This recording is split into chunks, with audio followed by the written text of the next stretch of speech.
Students, NIOS 2024 April ബാച്ചിലെ public examination എഴുതാൻ പോകുന്ന സ്റ്റുഡൻസ് അല്ലേ? അപ്പോൾ ഇതാ മിസ് നിങ്ങൾക്ക് ഈ വീഡിയോയിലൂടെ ഇന്ന് പറഞ്ഞു തരാൻ പോകുന്നത് നിങ്ങളുടെ എക്സാമിന് യൂസ്ഫുൾ ആവുന്ന എക്സാം റിവിഷൻ്റെ ഈ ഒരു ലാസ്റ്റ് മിനിറ്റ് നിങ്ങൾക്ക് യൂസ്ഫുൾ ആവുന്ന 5 എക്സാം ടിപ്സിനെ കുറിച്ചിട്ടാണ്. അപ്പോൾ എല്ലാ കുട്ടികളും ഈ വീഡിയോ സ്കിപ്പ് ചെയ്യാതെ കാണാം. സോ നമ്മൾ ഫസ്റ്റ് ടിപ്പ് എന്ന് പറയുന്നത് സ്റ്റാർട്ട് വിത്ത് ദ ബേസിക്സ് എന്നുള്ളതാണ്. നിങ്ങളിപ്പോൾ സയൻസ് സ്ട്രീം ആയാലും കൊമേഴ്സ് ആയാലും ഹ്യൂമാനിറ്റീസ് ആയാലും ഇനി SSLC സബ്ജക്റ്റുകൾ എടുത്ത സ്റ്റുഡൻസ് ആണ് എന്നുണ്ടെങ്കിലും നിങ്ങൾക്ക് എല്ലാ സബ്ജക്റ്റുകളിലും എന്തെങ്കിലും ഒരു കോംപ്ലിക്കേറ്റഡ് ടോപ്പിക്സ് വരുന്നുണ്ടാവും. അതായത് നിങ്ങൾക്ക് എത്ര പഠിച്ചാലും തലയിൽ കയറുന്നില്ല. ഇത്തരം കോംപ്ലിക്കേറ്റഡ് ആയിട്ടുള്ള ടോപ്പിക്കുകളുടെ ബേസിക്കിൽ നിന്ന് ഒന്ന് ചെറുതായിട്ടൊരു വായന നടത്തിയാൽ പോലും നിങ്ങൾക്കത് സിമ്പിളായിട്ട് മനസ്സിലാവാൻ സാധിക്കും. അപ്പം ഒന്നാമത്തെ ടിപ്പ് നിങ്ങൾ മറന്നു പോകരുത്. നിങ്ങളുടെ ലാസ്റ്റ് മിനിറ്റ് റിവിഷൻ ആണ്. കോംപ്ലിക്കേറ്റഡ് ആയിട്ടുള്ള ടോപ്പിക്സ് പോലും നിങ്ങൾക്ക് കവർ ചെയ്ത് പഠിക്കേണ്ട ഈ ഒരു സമയത്ത് അതിൻ്റെ ബേസിക്സ് ഒന്ന് നോക്കിയാൽ പോലും നിങ്ങൾക്ക് ആ ഒരു കംപ്ലീറ്റ് ടോപ്പിക്ക് ക്ലിയർ ആയി പഠിക്കാൻ വേണ്ടി സാധിക്കും. അപ്പോൾ നിങ്ങളുടെ റിവിഷനിൽ, നിങ്ങളുടെ ലാസ്റ്റ് മിനിറ്റ് റിവിഷനിൽ നിങ്ങൾ ഫസ്റ്റ് മുതൽ ഒന്നുകൂടെ ഓടിച്ചുള്ള വായനകളും റിപ്പീറ്റ് എഴുത്തും ഒക്കെ നടത്തുന്ന സമയമായിരിക്കും. അപ്പോൾ നിങ്ങൾ കോംപ്ലിക്കേറ്റഡ് ആയിട്ടുള്ള എല്ലാ ടോപ്പിക്കുകളും അതിൻ്റെ ബേസിക്സിൽ നിന്ന് പഠിച്ചു തുടങ്ങുക എന്നുള്ളതാണ് ഒന്നാമത്തെ ടിപ്പ്. രണ്ടാമത്തെ ടിപ്പ് എന്ന് പറയുന്നത് റിപ്പീറ്റ് ആൻഡ് പ്രാക്ടീസ് എന്നുള്ളതാണ്. അതായത് നിങ്ങൾ ഇപ്പോൾ നിങ്ങളുടെ പബ്ലിക് എക്സാമിനേഷൻ ചാപ്റ്റേഴ്സ് നിങ്ങൾക്ക് അറിയായിരിക്കാം. ഇപ്പോൾ ഇംഗ്ലീഷൊക്കെ ആണെന്നുണ്ടെങ്കിൽ നിങ്ങൾക്ക് ടോട്ടൽ 30 ചാപ്റ്റേഴ്സ് പഠിക്കാനുണ്ട്. അതിൽ 80 ചാപ്റ്റേഴ്സേ നിങ്ങൾക്ക് പബ്ലിക് എക്സാമിനേഷന് വരുന്നുള്ളൂ അല്ലേ? അപ്പോൾ ആ 80 ചാപ്റ്റേഴ്സിൻ്റെ ഫസ്റ്റ് ചാപ്റ്റർ മുതൽ നിങ്ങൾ റിപ്പീറ്റ് ചെയ്ത് വായിക്കുക, അല്ലെങ്കിൽ അതിൽ നിങ്ങൾ എഴുതി വെച്ചിരിക്കുന്ന നോട്ടുകൾ റിപ്പീറ്റ് ചെയ്ത് വായിച്ച് പ്രാക്ടീസ് ചെയ്യുക, എഴുതി പ്രാക്ടീസ് ചെയ്യുക എന്നുള്ളതാണ്. റിപ്പീറ്റ് എന്ന് പറയുന്നത് അല്ലെങ്കിൽ ഈ ഒരു റിവിഷൻ ടൈമിൽ വളരെ ഇമ്പോർട്ടൻ്റ് ആയിട്ടുള്ള കാര്യം തന്നെയാണ്. അപ്പോൾ tip number 2 is very important.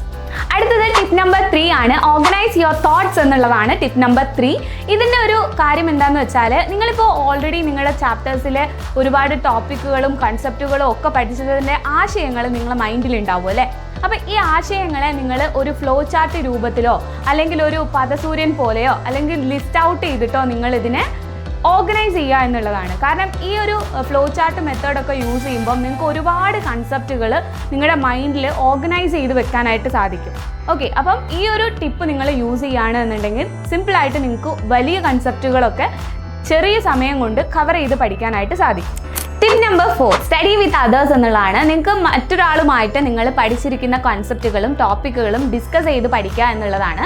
അത് ലാസ്റ്റായിട്ട് നിങ്ങൾക്ക് ചെയ്യാൻ പറ്റുന്ന ഒരു കാര്യമാണ്. കാരണം നിങ്ങൾ ഓൾറെഡി നിങ്ങളുടെ റിവിഷൻ ലാസ്റ്റ് ഘട്ടത്തിലാണ് എത്തി നിൽക്കുന്നതെങ്കിൽ തീർച്ചയായിട്ടും നിങ്ങൾക്ക് നിങ്ങൾ പഠിച്ചിരിക്കുന്ന കൺസെപ്റ്റുകളൊക്കെ മറ്റൊരാളുമായിട്ട് ഡിസ്കസ് ചെയ്യുന്ന സമയത്ത് കൂടുതലായിട്ട് നിങ്ങളുടെ എക്സാം ഹാളിൽ നിങ്ങൾക്ക് ആ ഒരു ക്വസ്റ്റ്യൻ വന്നു കഴിഞ്ഞാൽ അതിലെല്ലാ പോയിന്റ്സും നിങ്ങൾക്ക് നോട്ട് ചെയ്ത് വെച്ചിട്ട് എഴുതാൻ വേണ്ടി സാധിക്കും. Tip number 5 take practice exams എന്നുള്ളതാണ്. ഇവിടെ നിങ്ങൾ ചെയ്യേണ്ടത് പ്രീവിയസ് ഇയർ ക്വസ്റ്റ്യൻ പേപ്പേഴ്സ് നിങ്ങൾ എല്ലാ സബ്ജക്റ്റിൻ്റെയും കിട്ടുവാണെങ്കിൽ നിങ്ങൾ കളക്ട് ചെയ്ത് വെക്കുക. നിങ്ങളുടെ പ്രീവിയസ് ഇയർ ക്വസ്റ്റ്യൻ പേപ്പറിലുള്ള ക്വസ്റ്റ്യൻസ് ഒക്കെ നിങ്ങൾ വായിച്ചു നോക്കിയിട്ട് അതിൻ്റെ ആൻസേഴ്സ് നിങ്ങൾക്ക് കിട്ടുന്നുണ്ടോ എന്നുള്ളത് ചെക്ക് ചെയ്യുക എന്നുള്ളതാണ് ഈ ഒരു ടിപ്പ് വെച്ച് നിങ്ങൾ ചെയ്യേണ്ടത്. സോ ഈ ഒരു എക്സാം ടിപ്സ് നിങ്ങൾക്ക് വളരെ യൂസ്ഫുൾ ആയിട്ടുണ്ടാവും എന്ന് വിചാരിക്കുകയാണ്. എല്ലാവരും ഈ ടിപ്സ് ഒന്ന് ഫോളോ ചെയ്ത് നോക്കുക. നിങ്ങളുടെ എക്സാമിന് മുമ്പായിട്ട് നിങ്ങൾക്ക് വളരെ യൂസ്ഫുൾ ആയിട്ടുള്ള കാര്യങ്ങളാണ്. ഈ ഘട്ടങ്ങളൊക്കെ നിങ്ങൾ ഫോളോ ചെയ്ത് കഴിഞ്ഞിട്ടുണ്ടെങ്കിൽ നിങ്ങൾക്ക് കറക്റ്റായിട്ട് അറിയാൻ പറ്റും നിങ്ങൾ ഏതൊക്കെ ടോപ്പിക്സ് ഏതൊക്കെ ചാപ്റ്റേഴ്സിൽ എത്രത്തോളം പഠിച്ചതിൽ കോൺഫിഡൻ്റ് ആണ് എന്നുള്ളത്.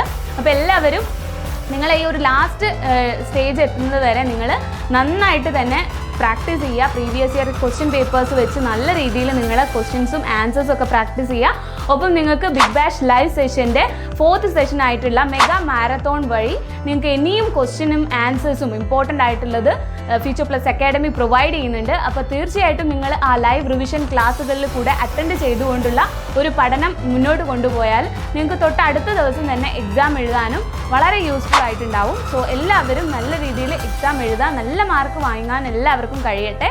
എല്ലാവർക്കും ഓൾ ദി ബെസ്റ്റ്. നല്ല അടിപൊളിയായിട്ട് എക്സാം എഴുതാം. Thank you.